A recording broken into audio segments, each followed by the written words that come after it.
What's up, everybody? Today we're here with Sifu and Johnny, and today we're going to talk about my 5 small telekinesis side wheel tips to that I'm giving you guys so that you guys can improve your training, hopefully. And I want Sifu to critique me. So the first tip that I want to give everybody is I think that when you're starting out, you should first use foil because foil is much lighter, and then eventually they should transition to paper. What do you think about that? Well, that's a good question to ask, and actually some people have different opinions on this. Some people will say that foil is harder to work with because it reflects light. Some people say foil is easier to work with because it's more metallic and metals are more sensitive to magnetism than paper would. Some people will also say yes, foil is lighter than paper. Paper can be heavier and more difficult. Some people say that paper is harder to use because it's maybe harder to see because it can just blend in and look all the same. So as you see, Ken likes the color then too. We'll get to that, right? But so there's different people say different things. Me personally, I like starting with foil first before moving on to paper. I feel like it's easier for me to connect. Maybe because it's metallic or something like this, some aluminum, right? It says, you know, it's easier to connect with aluminum than paper, but that's just me. Right. Okay, cool. So the second tip that I want to really give people is to gradually increase the size of the side wheel. And what I mean by that, Amin, is basically they should start out with something long length. Because I found that long length is much easier, and they should gradually increase the height of the side wheel and stuff like that, and basically increase the weight eventually by stacking up more. What do you think about that? That's very good. I wish I thought of that when I started training. I didn't, but over the years I did notice that, of course, when something is longer, it's easier for you to get a feel of the sides, the turn, and control the balance and the weight of things. When it's short, when it's like really confined to the balance, it's not teetering as much, you know. So that is good to start long. As far as adding size and weight on that will help you build more confidence and feel what it's like, so your mind can deal with bigger objects. You start stacking enough foils on there, right? And they get a little bit wider, a little bit more stacked. Next thing you know, a soda can won't be that heavy. Right. Yes, because our goal is eventually to graduate from the side wheel and move on to like rolling objects. And after you roll objects, you want to move on to like levitate, maybe, you know. So I guess maybe roll and then pull, like, you know, just with no hand motion, and then maybe after that, levitation comes. So you want to gradually get to that point. That's what I believe. That's good, right? That's a very good way to do it. Okay. Small steps, one step at a time. One step at a time. Okay. So back to what we talked about a little bit earlier. I believe that, you know, some people have a really hard time establishing a connection. I found, for me personally, when I drew a red color on a piece of paper, I found that you know, it was really easy for me to connect to the piece of paper, and that's when I really truly felt empathy. And a true solid connection with the object that I'm trying to influence. What do you think about that? Well, that's very cool. I've noticed him doing different colors on papers and testing things out, like a mad scientist over here. I have never tried it myself, but from my experience and knowledge, what he is doing makes sense on a level where when he just explained about empathy, it made him feel easier to connect. Because I believe that, first of all, red, you say the color red, which is a pretty cool point, because then, as you know, in what they would say in the chakra systems, or the sexual energy is usually considered with red, and that's what's considered being grounded to the ground and earth, and, you know, more here, so it'd make more sense if you're here more now, you know, with the color red, and there's an urgency to it. The mind gets more active to be ready to fight, take action, you know. Right. So that's interesting that you said red. Now, okay, let me ask you a quick question. What happened when we're using blue? Blue, so red I felt heat sensation. Blue I felt maybe like a waterish Okay. sort of feeling, but like red was like very clear. That's why I said red. I tested many colors and I found red to be the most effective as far as like feeling its energy, feeling its vibration. So that's why I recommended red. But everybody's different. That's just from my experience. So this is like kind of getting to magic. All right. When you practice magic, you realize that there's correspondences. That's what magic's all about. How things correlate with things. And so they match up everything from the color of rocks to the color of planets to elements and all this kind of energies and all this kind of stuff. So red does make sense. But some people might feel like purple might be good because they might think that's more of their third eye chakra and they're trying to tap into that That's area. a good point. Yeah. Okay, and stuff like that. You can experiment with different things. Some people want to use their heart area. They might want to use green. They might feel better with green to the heart area. That's true. Yeah. So it depends on what you relate with better, what energy you like to work with. This is kind of using your favorite color might be a good thing. Yeah. This is more of like a magical approach to telekinesis with the color. Right. That's Awesome. Pretty cool. Yeah, awesome. Okay, so the fourth tip is when to move to a sealed container.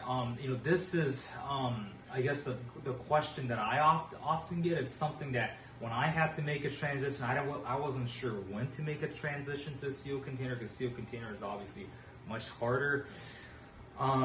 For me, and I want your opinion on this, Amin, I moved to a sealed container when I was able to stack up like about 10 or 15 stack on a paper, and that's when I made the transition, and I found that to be a smooth transition. So you got up to 15 pieces of paper first before you go to one inside a container. Yeah, one inside a container. Yeah. That's interesting. That kind of makes sense. Container, when it's like that, it feels like there's a lot less empathy with the object. Right.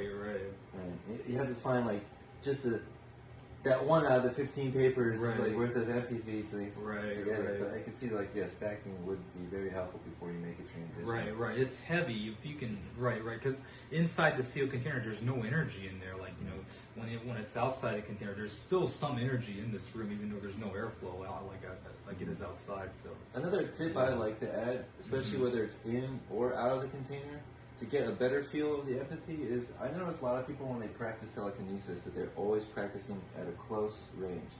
And then what I want to suggest is you start to practice not only at the close range, but take time to try it, like with your hands near and close around the container. But after you've done that close range stuff, try to go further away, 3 to 5 feet away. That's a great tip. I never done that. Yeah. And try to see how you can do it from a distance too. Okay, give yourself 3 to 5 feet.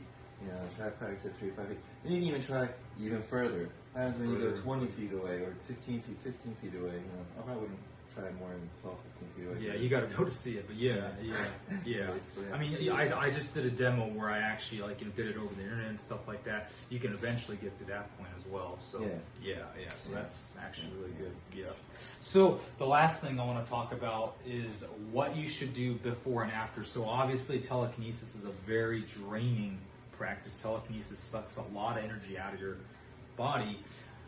So what is your opinion on this? Do you think that what should people do before and after? I suggest meditation or qigong before and after. Is there any? Yes, before and after. Another thing I see with a lot of telekinetics there, or learning soon to be telekinetics, people on this path in general who are practicing, they might be overlooking these two important factors. Now, some people will just absolutely not do any meditation or energy work and just go for trying to work with telekinesis, and I highly recommend against doing that. Not that it's impossible, but like Ken's saying, you will drain up your energy, and there's negative side effects to doing telekinesis when you don't have the proper energy. Everyone's different, and everyone has different amount of energy, and everyone has different amount of capability right from the get-go. So you can't compare yourself to anybody else and say, oh, this way, that way works for him, so it should work for me, because you could be totally different. Everyone is different. Actually, most likely you are different. Like, you can maybe be similar to some people and get some things that you can learn from, but ultimately you are unique as an individual. So you have to keep that in mind, and to be safe about it, whether you have plenty of energy and have a good connection already and it's just natural for you, or if you're brand new and you can't feel anything, you have no connection, you have no empathy with anything, and you just don't know where to go, you always, before and after, do meditation, do some kind of energy work like Qigong, Pranayama, Yoga, whatever it is, any kind of system, it doesn't matter. It can be Chinese, it can be Indian. Practice one of those things. They're there for a reason, not for the reason of telekinesis, but they're there for a reason, to build up energy in the body. If you're seeking to do energetic things, well, what's the first thing you need? Energy. So, and they help you become more empathic and sensitive and understanding of yourself and your environment and what's around you. So, before and after. And the thing is, I don't mean like just a simple 5-minute meditation, or I meditated last week. Literally what Ken wrote here, what to do before and after training. Like literally, like I would underline that. Okay. So yeah, it's really important, yeah. Yeah, and so you're asking me now in your head, well, how long do I do it for? I would say if you're gonna spend an hour or two doing telekinesis, you should spend at least a half-hour meditation, half-hour qigong beforehand, just to be on the safe side. And I recommend doing actually more meditation and training than actual telekinesis training. Yeah, definitely. Yeah. Like I would spend 2 hours a day doing meditation and qigong, and only spend an hour a day, half-hour a day on telekinesis. You know what I'm saying? And just day by day, though, repetition, like a piece of paper stacks up, and then eventually you have a skyscraper. And so. Yeah, there you go. So that's how you become a true master at telekinesis. So, okay, so I hope that these tips are really helpful. I just noticed a few things that I forgot to mention that I never tried out before. And I want your quick opinion. Like, what do you think about maybe listening to binaural beats while you're training telekinesis? While training, I don't recommend it. Oh, you don't work? Okay. So can you explain that real quick? Sure. When you're listening to these brainwaves, you want to be passive, and you want to actually pay attention to them, because they're going to be syncing your left and right mind, right? Okay. So if you're busy doing other things, you can be really causing a lot of firing going on that you don't understand, and it can have negative side effects. Let's just put it that way. You can get headaches and migraines from this kind of stuff. Now, I do say it's good. Like if you're bad at meditation, those brainwaves will help you learn to feel more like a meditative person. It might make meditation easier for you listening to them, so you could definitely do that before you want to go to do telekinesis to get yourself in the right mind state, and that can be pretty helpful at times. It's not like a quick trick that will fix it and make you, I'm going to have the meditation be in the telekinesis zone, but it'll definitely start helping you learn to be that way more. Cool. Okay, awesome. Well, these were some amazing tips, and I hope you guys can apply it so that you guys can really have a much more effective training in general. So I hope you guys apply these tips and apply what Amen have to say. So, okay, guys, thanks for watching. I hope to see you guys soon, and namaste. And thank you, Karen. Yep, God bless you all. Take care, you guys. Namaste.